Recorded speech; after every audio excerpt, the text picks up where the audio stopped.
যদি তুমি আসো আমি যাব, if you come I will go.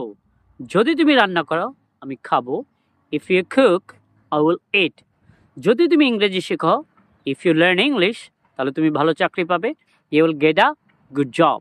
যদি তুমি আসো, ইফ ইউ কাম, আমি জয়েন করব, আই উইল জয়েন।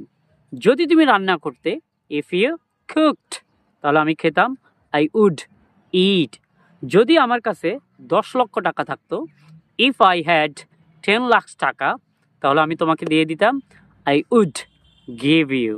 যদি আমার একটি ল্যাপটপ থাকতো, if I had a laptop, তাহলে আমি তোমাকে দিয়ে দিতাম, আই উড গিভ ইউ। যদি আমি বিল গেটস হতাম, if I were Bill Gates, তাহলে একটি বাড়ি বানাতাম, I would build a house. যদি আমি তোমার জায়গায় থাকতাম, if I were in your shoes অথবা প্লেস, তাহলে এরকম করতাম না, I would not do this. So guys, to learn more join EW। Thank you very much.